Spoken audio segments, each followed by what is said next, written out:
L'horreur injectée dans les veines de Sinister est insidieuse et véritablement violente. Les fulgurances meurtrières sont sèches, sans recul, nul insert, le tout soutenu par un sound design glaçant. La surprise est totale quant à la cruauté des événements dépeints. C'est de la perversion de l'innocence dont traite Sinister, perversion fantastique symbolique faisant irrémédiablement référence à son pendant social. Notre rapport à l'image. C'est de cela dont il est question. Idole à la fois fascinante et répugnante, relayant et satisfaisant inlassablement nos plus bas instincts. Tout comme Ellison, notre protagoniste, nous découvrons les meurtres sur pellicule. Les appréhendons autant que nous les désirons, les rejetons autant qu'ils ne cessent de captiver notre attention. Scott Derrickson parvient, non sans un certain talent, à nous faire ressentir cette solitude nocturne, ces insomnies entre dédales de couloirs dans lesquels déambulent des âmes d'enfants dont l'innocence a été arrachée, ce qui sera le thème central du second opus, et visionnage de macabres films. La mise en scène est simple, ne fait certainement pas dans la fioriture, au contraire elle préfère l'immersion, refuse d'user de subterfuges artificiels. Tout est tourné en lumière naturelle, d'où la pénombre baignant l'ensemble de la narration et ses protagonistes. Il y a quelque chose du found footage évidemment dans Sinister, du cinéma réalité, l'une des marques de fabrique indéniables de Blumhouse. Mais ici, son utilisation est fine et juste. Elle pose une véritable dimension métafilmique à l'ensemble, posant l'art comme point d'ancrage, immortalisant la violence comme principe esthétique ritualisé, tout en jouant avec sadisme sur le principe de la mise en abîme. Au cœur de Sinister, il y a des films, il y a donc des films dans le film, de la mise en scène de la mise en scène.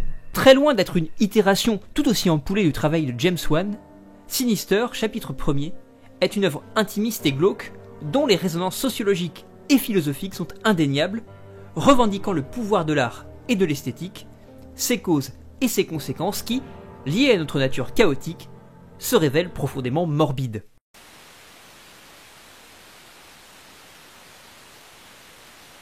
La bobine Super 8 tourne, chante, crache une image sale, granuleuse, sur la toile blanche.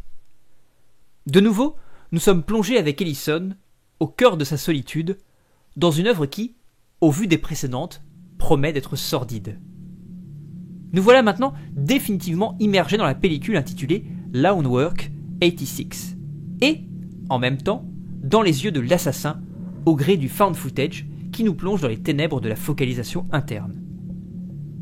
L'espace de quelques minutes, nous n'assistons plus à Sinister, nous sommes les victimes plus ou moins consentantes de l'implacable mise en abîme qui s'y joue. Il y a ici un véritable travail sur les notions de temps vécu et de temps perçu.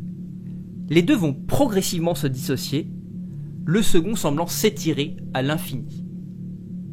Une étrange musique, grave, sourde, accompagne ces quelques plans nocturnes maladroits, décadrés, tournés par le voyeur. Par la fenêtre, nous découvrons à l'intérieur une famille réunie sur le canapé devant la télévision. Il règne une ambiance chaleureuse. Cependant, le regard pervers, glaçant qui les fixe, les films, suscite un malaise certain, une véritable impression d'inquiétante étrangeté. Qui est-il donc ? Que veut-il ? Pourquoi eux ? Quel sort leur réserve-t-il ? Quelques jump cuts plus tard, le macabre metteur en scène semble avoir découvert ce qui lui permettra de rendre son œuvre unique. Dans le garage, plongé dans la pénombre, il filme de courts plans emplis d'une satisfaction désagréable de l'outil de son art. Il démarre la tondeuse à gazon et nous embarque à son bord, s'engage dans le jardin. Aucun bruit pourtant, juste la bande-son rauque couvrant tout le reste. L'obscurité profonde, s'étalant de toutes parts au-delà du halo de lumière projeté par la caméra, nous empêche de voir ce qui pourrait venir de devant, et pourtant, nul doute que quelque chose va arriver tôt ou tard dans le champ, jaillissant d'un hors-champ terriblement indéterminé. L'appréhension est la somme de toutes les peurs. Et notre imagination travaille, le temps perçu s'étirant encore et encore alors que la tondeuse ne cesse d'accélérer dans l'herbe humide, fonçant vers une issue incertaine mais fatale.